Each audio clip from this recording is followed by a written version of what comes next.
Test son, test, test.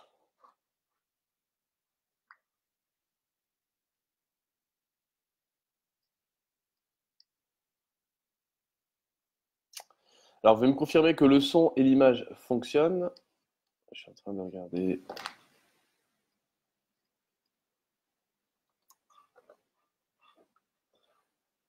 Et on va pouvoir commencer.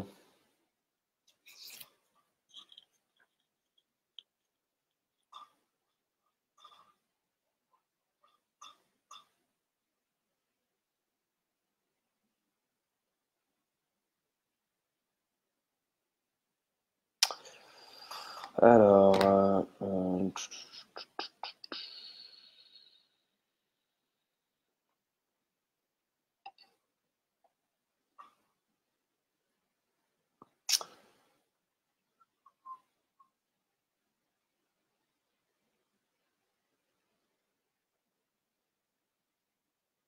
on attend encore 2 petites minutes que les derniers nous rejoignent. Au pire, je vais vous lire l'avertissement légal sur les risques. Comme ça sera fait. Alors, est-ce que je le retrouve? Et on va commencer. Voilà, juste ici.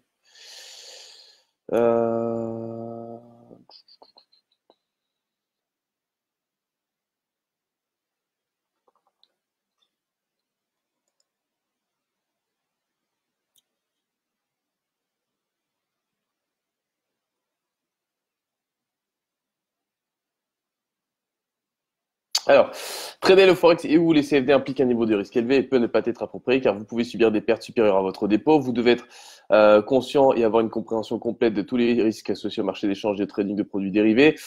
L'équipe ariatrading.com vous déconseille du coup fortement l'utilisation de l'effet de levier. Tous les commentaires qui seront donnés ici ne constituent pas des conseils d'investissement et ne doivent pas être interprétés comme tels. Vous devez recourir au conseil d'un conseiller en investissement extérieur si vous avez besoin d'aide pour investir sur les marchés financiers. Voilà. Nous déclinons bien évidemment toute responsabilité pour les erreurs, inexactitudes, omissions et ne garantissons pas l'exactitude et ou le caractère complet des informations orthographiques ou autres éléments contenus dans cette documentation ou dans ce live. Bon, maintenant qu'on a dit la messe, on va pouvoir commencer et nous intéresser à ce qui est peut-être éventuellement plus intéressant, c'est-à-dire le marché. Je vous rappelle qu'aujourd'hui, on est mercredi. Mercredi, ça veut dire quoi? Ça veut dire qu'on est le jour de la Fed. Je vais juste couper le son là parce que je reçois plein de notifications, ça me dérange. Ouais, donc qui dit mercredi dit forcément Fed, dit hausse, enfin pour le coup c'est pas hausse de taux, c'est une baisse de taux, dit forcément tension sur les marchés. Pourquoi? Parce que du coup on s'attend à une baisse de 25 points de base de la part en fait de la Fed. Les opérateurs de marché du coup ont payé beaucoup de dollars. Si vous avez regardé un petit peu ce qui s'est passé sur l'euro-dollar ou sur toutes les paires en dollars depuis quelques séances, tout le monde est bullish sur le dollar, tout le monde est éventuellement bearish aussi sur le GBP. Regardez GBP USD ou euro GBP. Donc en gros la livre sterling en ce moment consolide extrêmement fortement. On partirait sur un Brexit sans deal, donc un no deal Brexit, ce qui est pas forcément du coup une bonne nouvelle pour la livre sterling en fait. Hein. Donc voilà. Et du coup, où est-ce qu'on en est sur l'eurodoll? Je vais vous donner un peu les stratégies que j'ai en tête. Hop.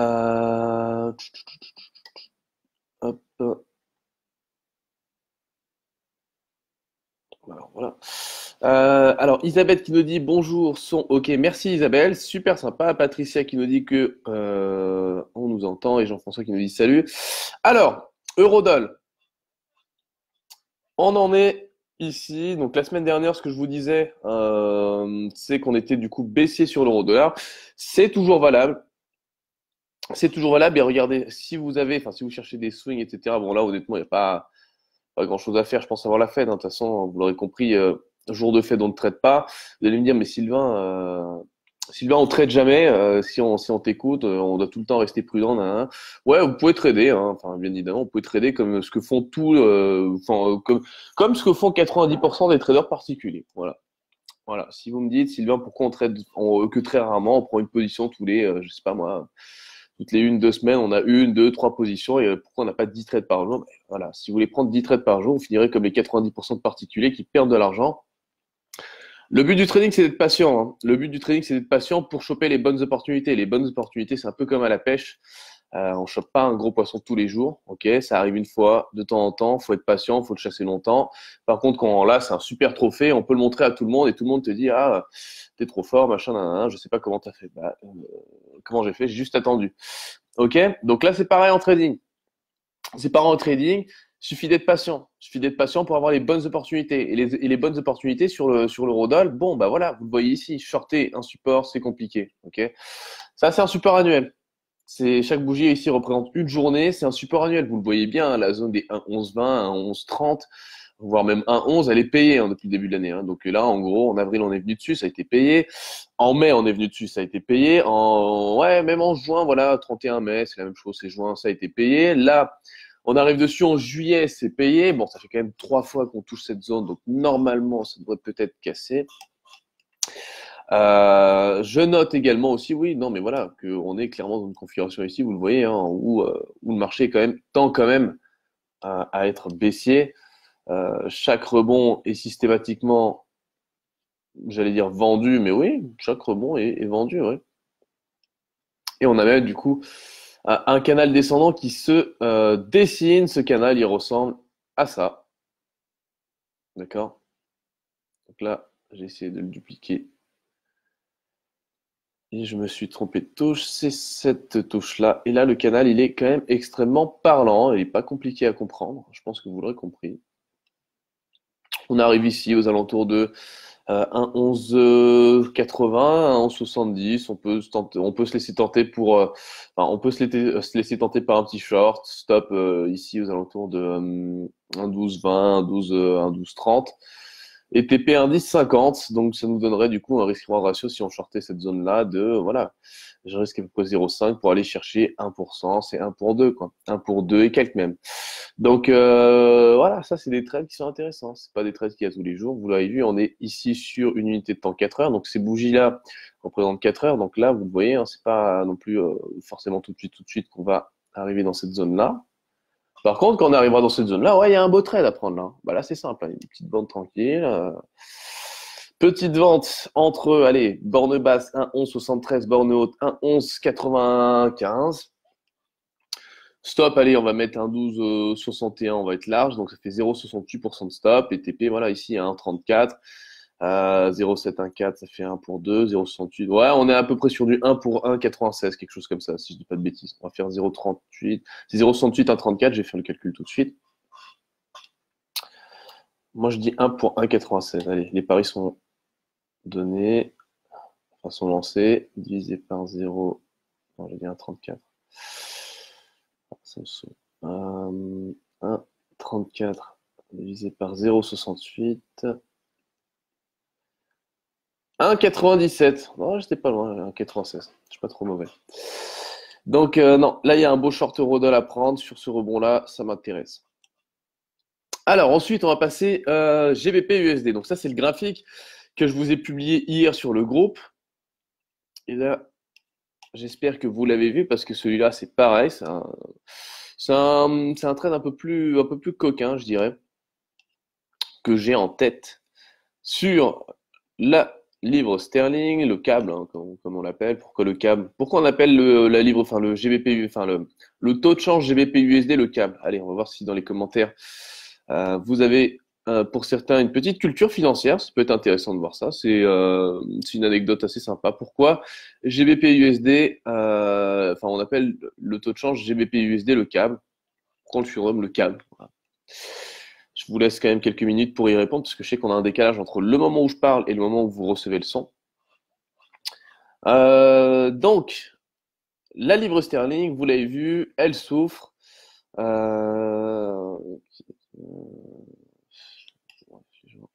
me sollicite. La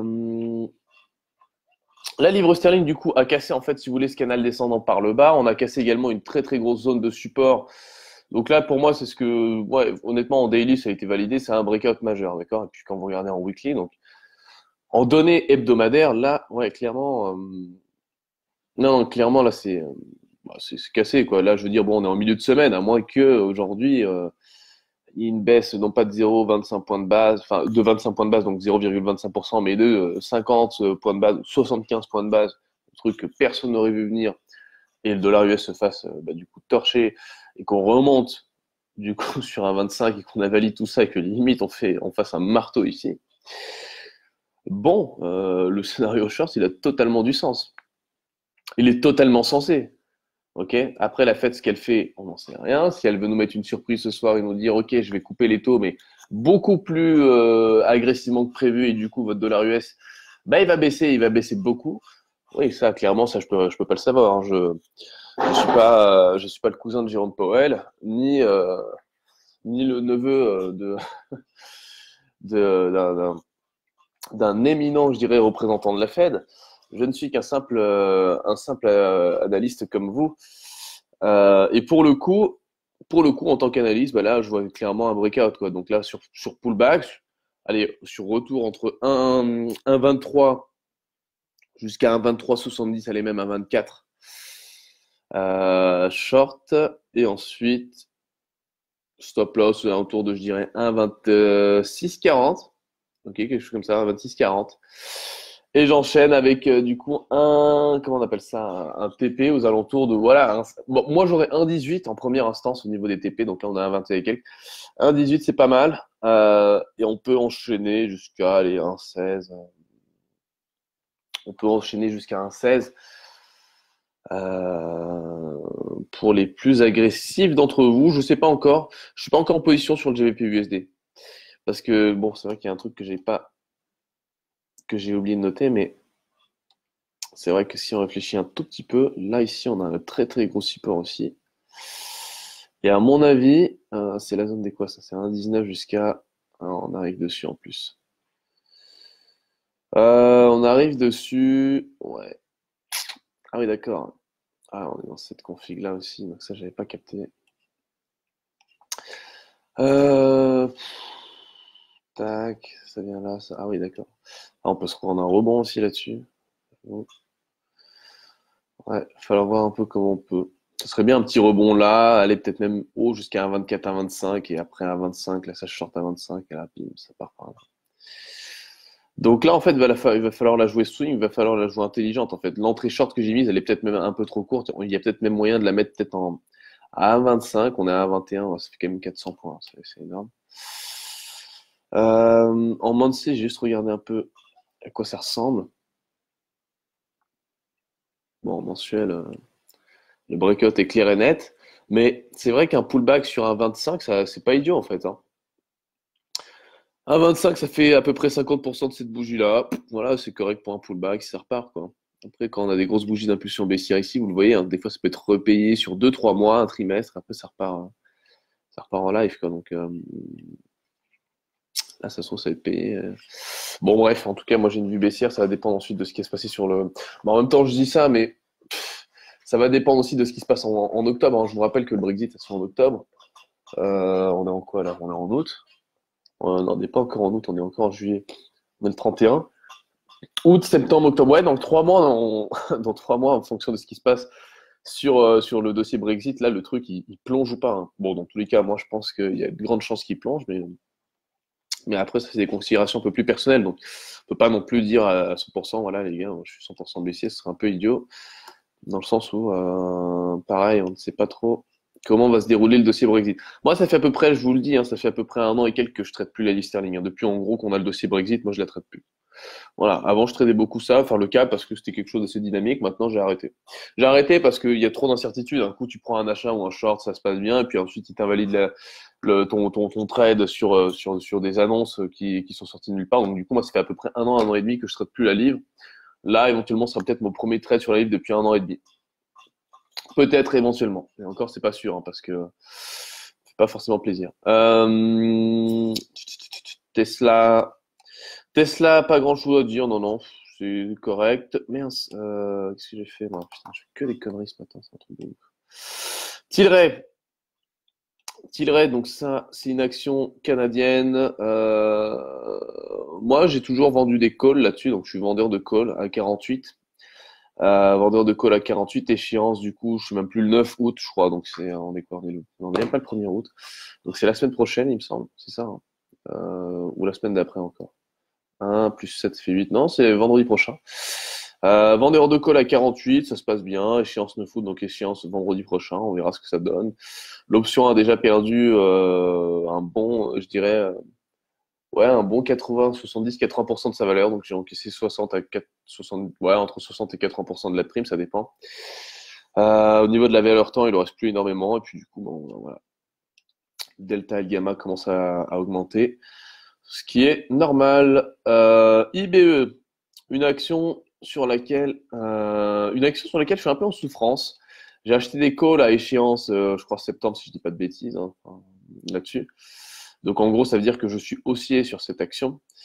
Et pour le coup, je crois que du coup, mon prix minimum, j'ai plus les chiffres là, mais c'est 8,5, un truc comme ça, 8,5 ou 8,7. Bon, on est actuellement à 8,4, à 8,45. Un peu compliqué, pareil sur cette option-là, parce que j'ai acheté un call. Du coup, moi, je perds la valeur temps, je l'encaisse pas, et du coup, bon, bah là, enfin, j'ai une grosse valeur temps en plus sur cette option-là, j'en perds un peu. Bon, on verra. Enfin, l'échéance, elle est quand même longue, mais c'est vrai que c'est une action qui, pour moi, quand même, est extrêmement, enfin, bien bullish quand même. Et c'est pour ça que, bon, je comprends pas trop. Après, voilà, je pense que enfin, si je me suis pas trompé, j'ai quand même une échéance à septembre-octobre, donc il y a peut-être moyen que ça reparte. On verra. On verra. DXY, donc l'US dollar index, vous l'aurez compris, c'est ce soir à 20h avec la Fed que ça va souligner ou non. On est sous résistance, qui a été testé une fois, deux fois, trois fois, quatre fois, qui a été vendu. Ça correspond exactement sur l'euro-dollar au seuil des 1,11, hein, 1,11 à 11,30, hein, une fois, deux fois, trois fois. Regardez, mettez les deux graphiques côte à côte, vous allez comprendre. Euh, Ce soir, c'est The Big Night, c'est aujourd'hui ou jamais que les 98 cassent ou ne cassent pas. Euh, The Wall est à 98. Non, honnêtement, moi je pense sincèrement qu'on va continuer à progresser sur le dollar US. De toute façon, le DXY, là, moi j'ai une stratégie, c'était quand là? C'était au premier trimestre où je visais 95, enfin cette zone-là, 95, 30, 95, 85 sur un short du DXY. On était quand même venu jusqu'à la première zone. Ah non, c'était là. Je visais ça, donc ça avait été fait, et ensuite je visais ça. Ok. J'étais baissier là, ensuite il y avait un rebond qui était fort, ensuite je revisais là, et puis au final, non, c'était invalidé. Non, non, là c'est haussier, et à mon avis, la stratégie, c'est qu'il va falloir peut-être éventuellement payer du dollar US, mais contre des devises faibles. Donc, ce que j'appelle devises faibles, c'est peut-être éventuellement de l'euro ou de la livre.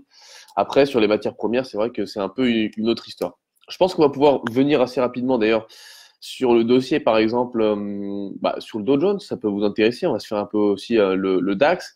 Renault, pour ceux qui suivent un petit peu cette action depuis un moment, moi en tout cas, je suis baissier hein, sur Renault, je vous le dis tout de suite. En swing, je suis même baissier et je vis sur le titre. Bon, je suis extrêmement agressif, donc là, vous pouvez me dire, Sylvain, tu es fou. Et vous auriez peut-être raison. Mais je vise, voilà, 40, 30, voire même 20. Bon, 20, c'est peut-être un peu trop, hein, mais au moins 30, 30 euros l'action. J'ai pas trop d'horizon de temps, donc j'ai pas spécialement de position via des options là-dessus, du coup. Mais oui, effectivement, je suis baissé sur Renault. Et j'en parlais en plus sur BFM Business au premier trimestre 2019. Moi, je disais que j'avais un biais baissier sur Renault, malgré les bons résultats en fait qu'ils avaient fait en 2018. Alors on me disait, voilà, il y a pas mal d'autres analystes qui me disaient, ouais, mais Sylvain, les résultats de Renault sont bons. Regarde les résultats de 2018, ils sont croissants. Tu devrais être haussier. Je pense que ton scénario baissier n'est pas bon. Je fais, écoutez les gars.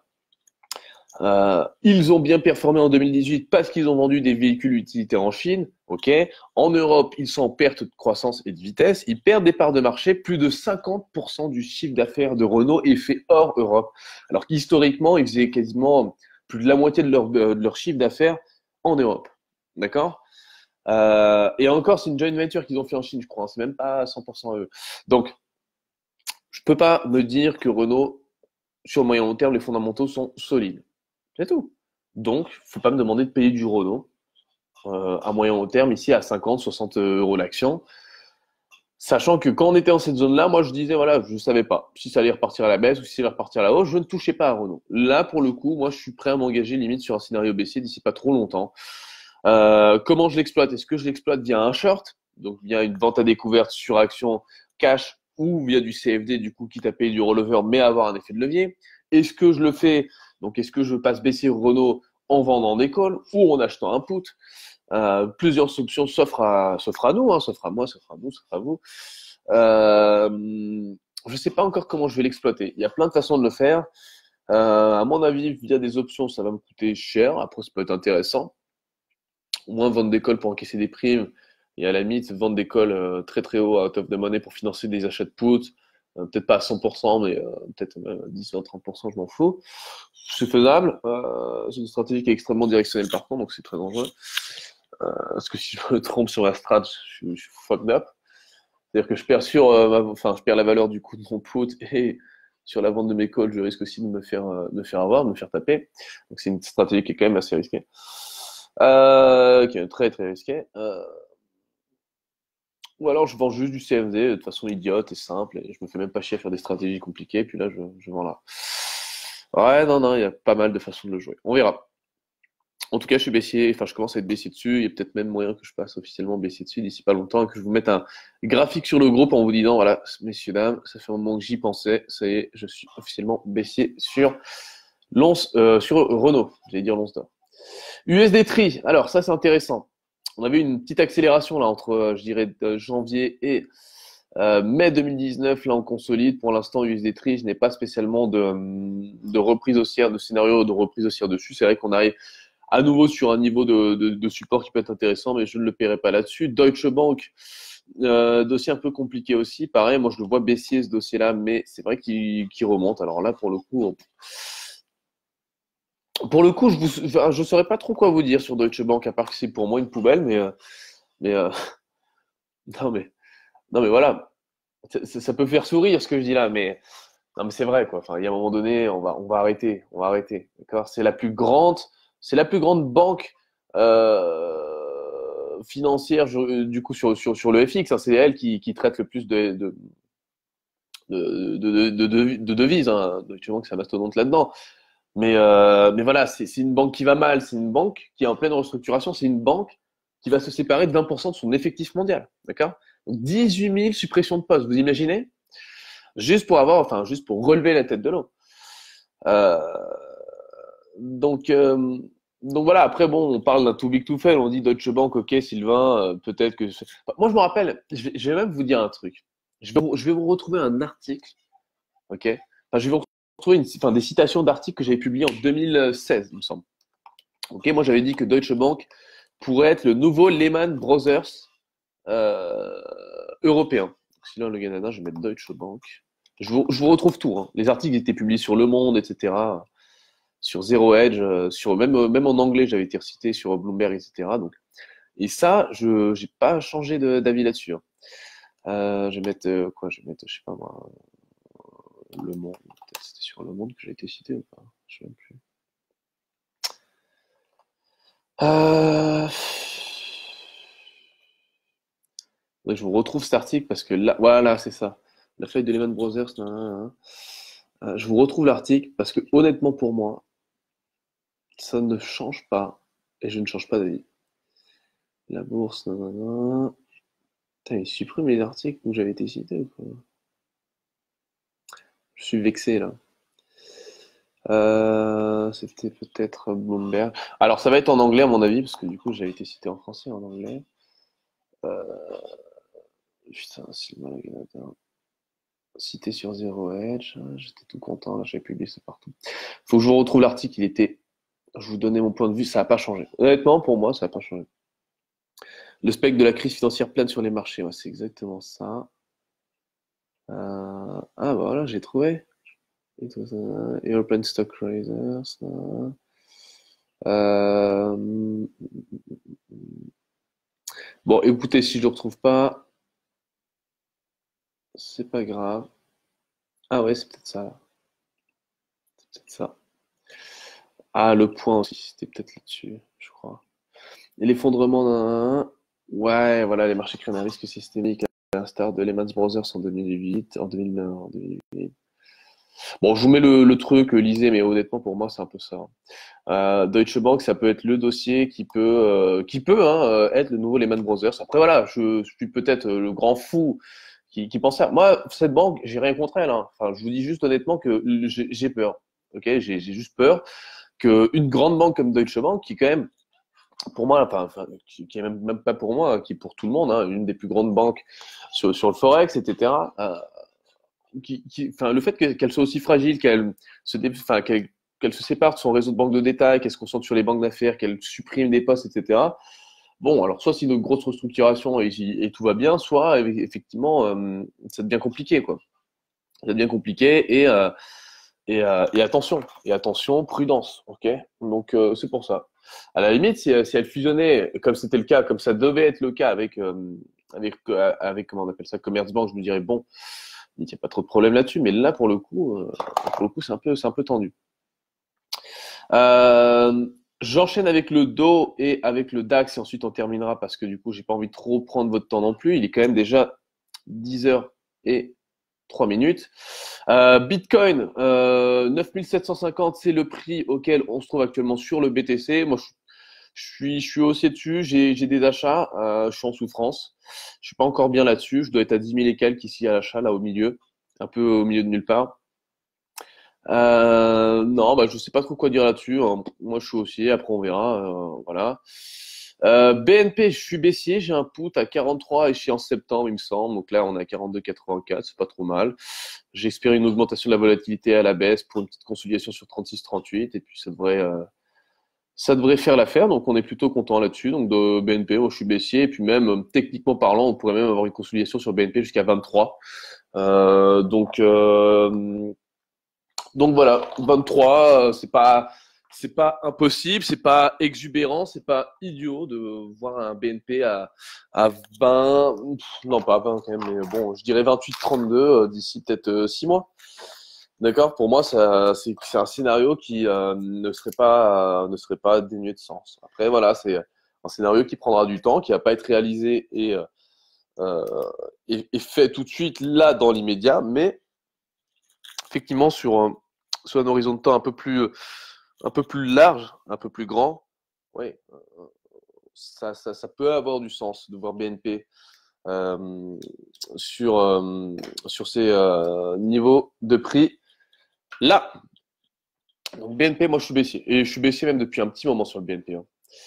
NZDK, est-ce qu'il y a une nouvelle position à prendre? Alors moi, si vous me suivez depuis un petit moment, je suis à la vente et depuis janvier. Hein, donc là, on est en août. Ça va faire 8 mois que je suis sur cette position quand même. Hein.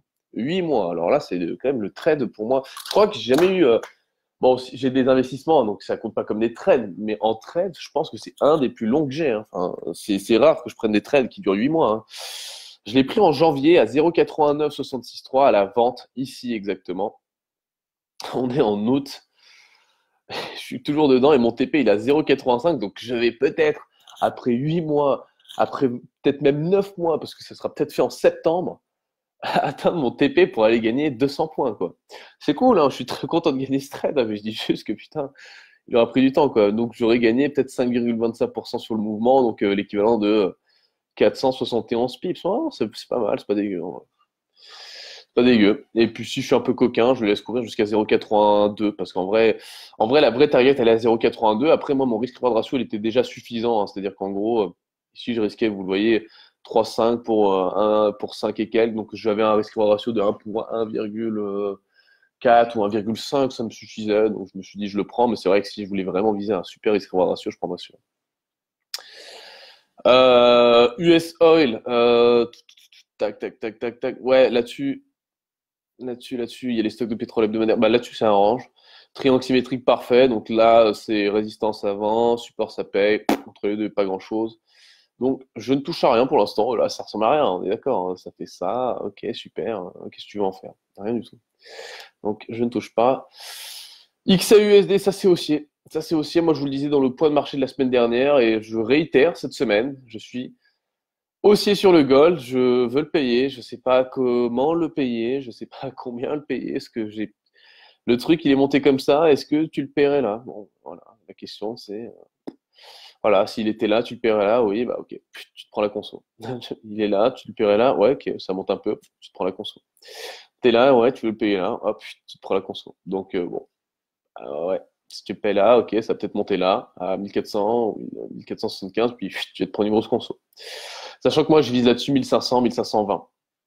Donc, s'il fait 1430, 1520 en ligne droite, là, effectivement, je me dirais, c'est dommage. Mais à mon avis, je le vois mal faire 1430, 1530 en ligne droite. Donc, il y aura forcément un moment, il va monter là, il va faire un truc, hein, une conso. Et on pourra au moins le payer là-dessus. Parce que là, payer là, comme ça, après, après ça, là, enfin, je sais pas, c'est pas le type de trading que je pratique. Donc, non. Moi, je veux une consolidation pour le payer.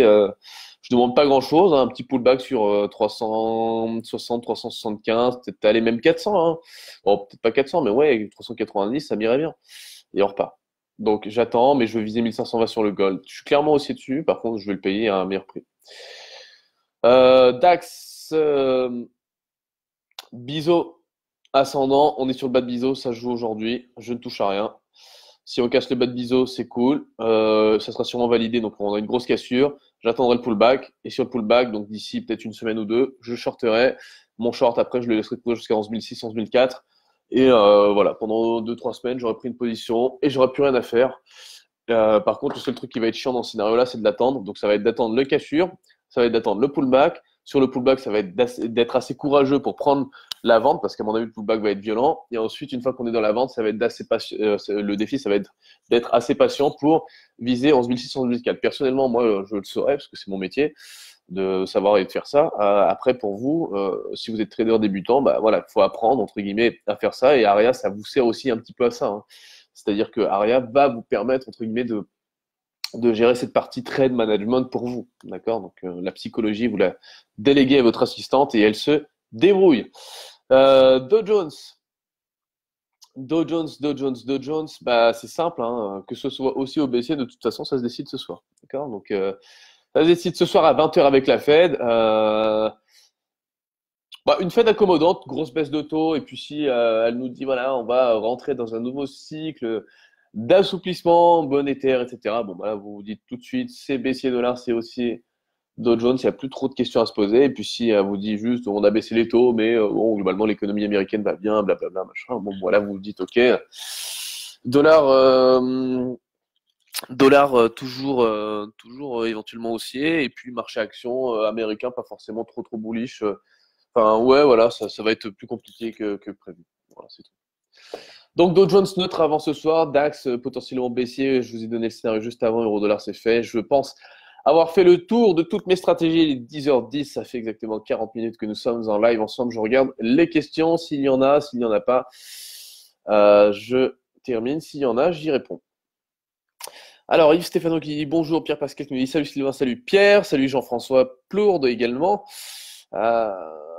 Je salue tout le monde là. Alors, Isabelle Kelmen qui nous dit le premier câble construit sous l'Atlantique entre les États-Unis et la Grande-Bretagne a servi à transmettre le cours du livre du GBP USD. Ouais, c'est ça, c'est ça. On appelle le câble, donc le taux de change GBP USD, le câble, parce que c'est exactement à cause de ça. C'est parce qu'il y avait un câble sous l'Atlantique entre les USA et la ligne, j'allais dire la ligne sterling et la Grande-Bretagne, où justement il se transmettait le taux de change. Fabien qui me dit tu n'es pas de vin. Oui, je ne suis pas de vin. Fabien qui nous dit, donc ah bah si, hein, qui nous dit j'achète des actions depuis longtemps, mais je trouve que les fondamentaux ne font plus leur rôle. C'est-à-dire qu'aujourd'hui, une société qui réalise de très bons résultats au-dessus du consensus se prend un coup du coup de la spéculation, se fait souvent avant la publication des résultats et après c'est la chute. Acheter la rumeur, vendre la nouvelle, c'est pas nouveau en bourse, Fabien. Maintenant, non, je suis pas forcément d'accord. Mais de toute façon, alors si tu es dans une logique, parce que tu me dis que tu achètes des actions depuis longtemps, je suppose que du coup tu fais de l'investissement et non pas forcément du trading à très très court terme. Si tu fais plutôt de l'investissement ou même du swing trading, ce qui va t'importer, c'est les fondamentaux. Et tant qu'ils sont bons, tu sais que à long terme, les résultats seront bons ou du moins seront un peu solides et que la croissance sera au rendez-vous. Du coup, tu peux payer. Donc, du coup, les aléas qui se passent à court terme du style publication de résultats, etc., tu t'en fous un peu. Ok. Tu t'en fiches un peu. Mais maintenant, oui, bon, effectivement, après, il y a toujours sur certaines valeurs, des choses comme des délits d'initié, etc. Ça, malheureusement, on peut pas faire grand-chose, nous. On est petits investisseurs, donc faut juste, moi, voilà, moi, je dis, il faut juste éviter ce genre d'action-là, hein. Quand on voit que c'est des petites actions illiquides où il y a de la manipulation de marché, bon, ben voilà. Ne va pas sur un marché qui, toi, joue contre toi. D'accord? Après, ce qui est bien sur les grosses valeurs, c'est que les délits d'initié, ils sont quasiment, enfin, ouais, ils sont très difficiles, quoi. Parce que c'est des valeurs qui sont scrutées par absolument le monde entier. Il y a beaucoup de liquidités, il y a beaucoup de contrôle. Sur les petites valeurs illiquides, oui, effectivement, les dérives, on va dire, sont beaucoup plus possibles. Et là, faut faire attention. Deutsche Bank risque d'être la honte de l'Europe. Bon, la honte de l'Europe, je sais pas, mais je serais pas forcément serein sur Deutsche Bank, quoi. Je serais pas serein 100% sur Deutsche Bank. Salut, nous dit Eddy, salut.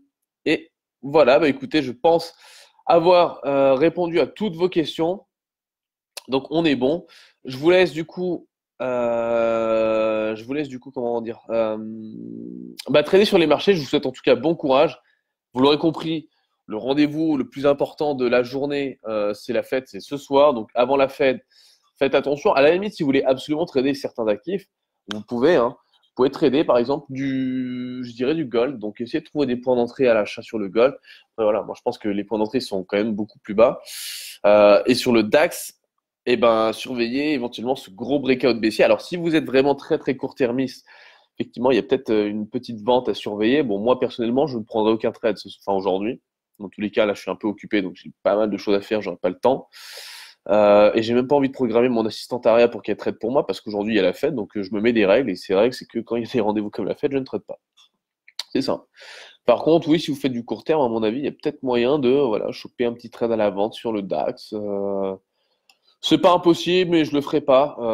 C'est même pas. Là, c'est 50-50.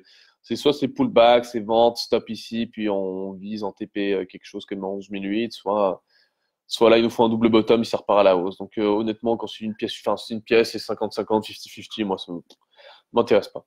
M'intéresse pas, je préfère venir avec de meilleures probabilités. Meilleure probabilité, c'est gros breakout baissier, pullback sur quelques jours, 3-4 jours. Et d'ici semaine prochaine, voire semaine d'après, on pourra shorter dans 1 ou 2 semaines. Et puis là, je shorterai et j'aurai un bon taux de réussite. Ça m'intéresse, quoi. Et au final, sur mon MyFixBook, donc du coup, je vous publierai les résultats à la fin du mois là, comment on appelle ça? À la fin du mois on est juillet, donc à la fin du mois de juillet, je vous publierai les résultats et je vous donnerai du coup la performance que j'ai réalisée comment on appelle ça? En juillet sur mon compte. Donc du coup, c'est un compte démonstration agressif intraday avec Aria. Donc voilà. Et après, il y aura le portefeuille réel que je vais lancer aussi, je pense. Je sais pas encore si je le lance en août, si je le lance en septembre, pour me laisser un mois et me faire un peu la main dessus. Voilà. Voilà, that's it. Je pense qu'on est bon. Excellente journée à tous. À très vite sur le hashtag WillAvaria et bon courage pour cette nouvelle séance de trading.